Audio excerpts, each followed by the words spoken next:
Hello friends, firstly I want to tell you that I have made first part of this video. If you do not have seen that video, then go through that video, then see this video.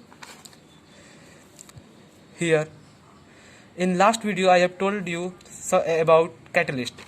Catalyst एक प्रकार का वह substance होता है जो reaction में indulge हुए बिना उसे कुछ हुए वो रिएक्शन का रेट फास्ट कर देता है. Now chemical equation representing chemical reaction. जब हम किसी केमिकल रिएक्शन को सिंबल और फॉर्मूले के मदद से रिप्रेजेंट करते हैं उसे हम केमिकल इक्वेशन कहते हैं.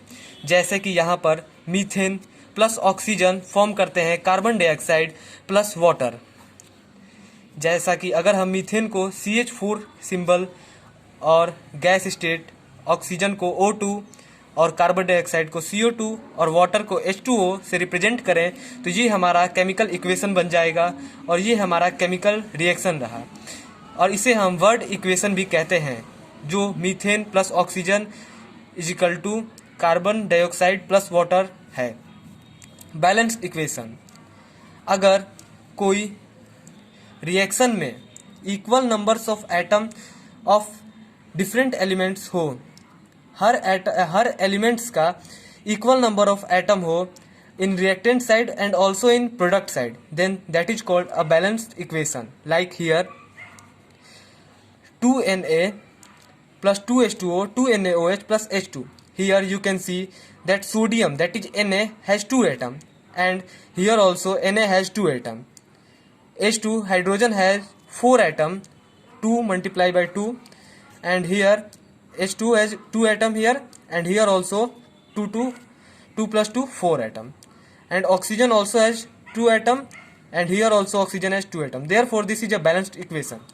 And in unbalanced equation, if atom of elements reactant और प्रोडक्ट साइड एलिमेंट्स का एटम अगर सेम ना हो तो वहीं उसे हम अनबैलेंस्ड इक्वेशन कहते हैं.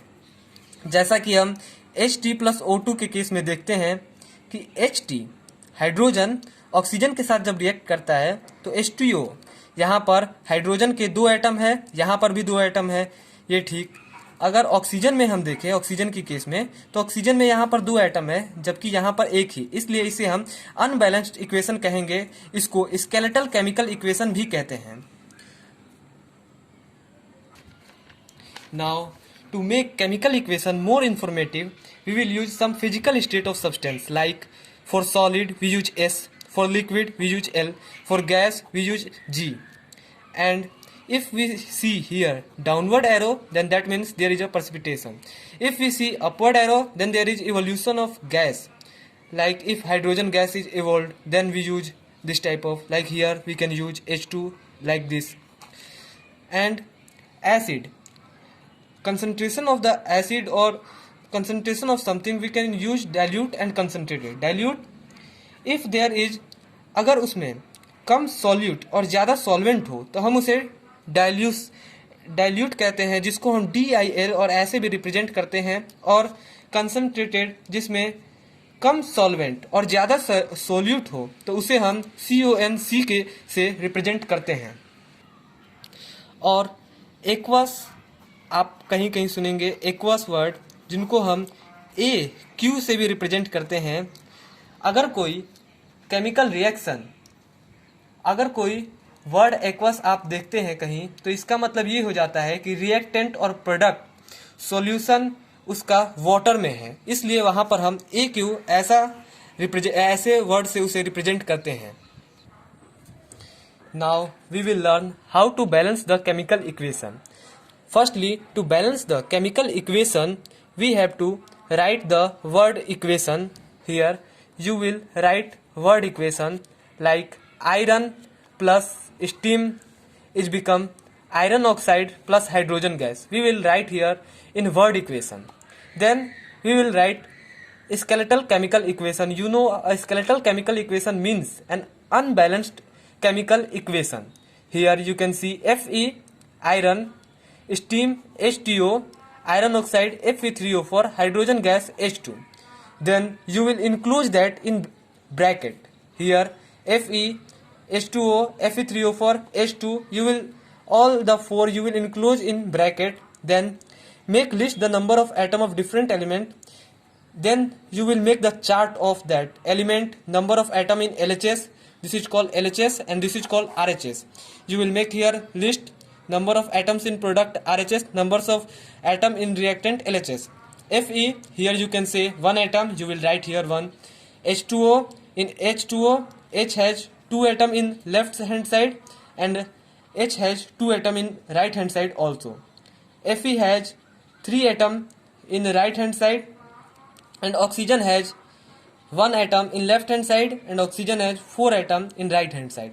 Then you have to see now that which element has maximum number of atoms. You can see here that oxygen has maximum number of atom, therefore you will take here oxygen. Now you can see, you can select which element has maximum number of atom, highest number of atoms. Here you can see oxygen has highest number of atoms, therefore you will select oxygen. Firstly you will balance oxygen. Okay, now we have seen that oxygen has maximum number of atom by 4, therefore हम लोग इसे oxygen को H2O में oxygen एक atom जबकि है इधर 4 है, इसलिए हम जैसा कि हमने देखा था Fe plus H2O is equal to Fe3O4 plus H2। Balance करने के लिए हम सबसे पहले ये देखेंगे किसके पास सबसे ज़्यादा आइटम है, जो कि ऑक्सीजन के पास है।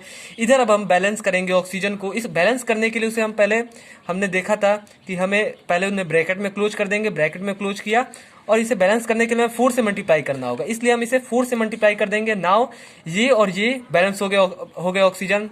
अब हम देखेंगे इसके बाद कौन सा सबसे ज़्यादा है, तो हम यहाँ पर देख सकते हैं कि हाइड्रोजन के पास सबसे ज़्यादा। अब हम इसके बाद हाइड्रोजन का देखेंगे, आयरन को देखेंगे, ये दोनों अब हमारे पास बच गए हैं। तो हम अब आयरन को बैलेंस करेंगे। आयरन को बैलेंस करने के लिए इधर हम देख सकते हैं कि यहाँ पर 3 है, यहाँ पर 1 भी नहीं है, इसलिए हम Fe को 3 से मल्टीप्लाई कर देंगे। हम जब 3 से Fe को मल्टीप्लाई करेंगे तो ये दोनों बैलेंस हो जाएंगे। अब हमारे पास बच गया H2। H2 को बैलेंस करने के लिए यहाँ पर आप देख सकते हैं 4 × 2 8 hydrogen atom has 8 and here hydrogen atom has only 2, therefore we will multiply in RHS side we will multiply hydrogen with 4 to balance the hydrogen. Okay, now this is our balanced equation F3Fe plus 4H2O Fe3O4 plus 4H2. Here I will told you a second method which is not given in NCERT, but but you will learn here. Fe iron H2O Fe H2O Fe3O4 H2, this is your equation. Here you will let, मान लो यहाँ पर A, यहाँ पर मान लो B, यहाँ पर मान लो C, यहाँ पर मान लो D। फिर हम यहाँ पर देखेंगे कि Fe के पास एक एटम है, तो A को हम 1 से मल्टीप्लाई करेंगे तो A is equal to A आएगा यहाँ पर। और वहीं हम राइट हैंड साइड देखेंगे कि Fe हैज़ 3 एटम, इसलिए हम C को 3 से मल्टीप्लाई करेंगे और यहाँ पर आ जाएगा Fe के नीचे लिख देंगे इज इक्वल टू करके 3C। और वहीं H2O में हम देखेंगे यहाँ पर 2 एटम है, ये B है, B हमने इसे लिया, इसे C लिया, इसे D लिया है, तो इस B को हम 2 से मल्टीप्लाई करेंगे 2B आ जाएगा। फिर इधर साइड ही हम D को 2 से मल्टीप्लाई करेंगे, हाइड्रोजन दूसरे साइड RHS साइड देखेंगे तो 2 को D से मल्टीप्लाई करेंगे 2 एटम को, तो 2D आ गया।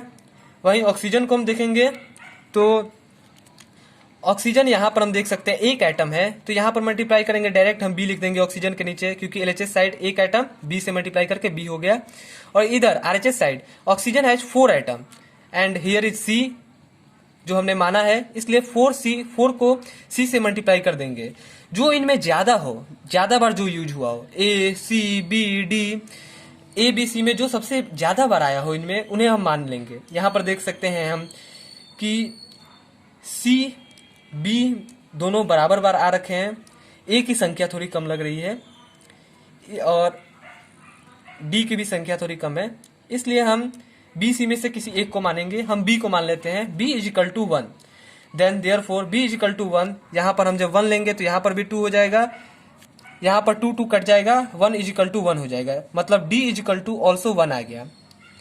You can see here 2B is equal to 2D, जब ये 2 इधर जाएगा तो B is equal to 2D is equal by ये, तो ये कट गया और B is equal to D आ गया, इसलिए D हमारा ऑल्सो 1 हो जाएगा।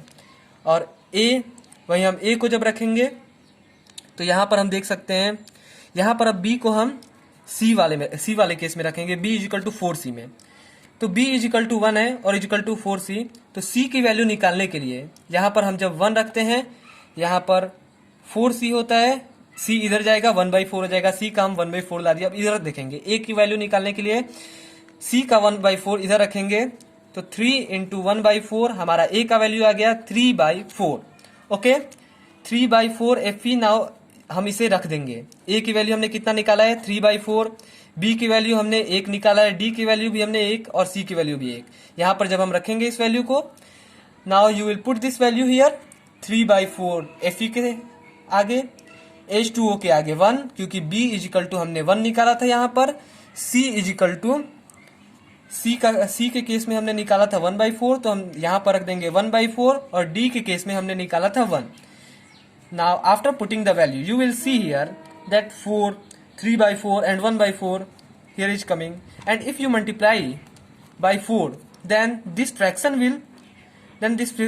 will go, 4 will cut by this 4, okay, then you will multiply, you will get 3Fe, and when you multiply H2O by 4 then you will get 4H2O 3Fe, and here also 4 will cut this 4 and become Fe3O4 and H2 4H2. Now check, this will become your balanced chemical equation. You can see here from here this both has came,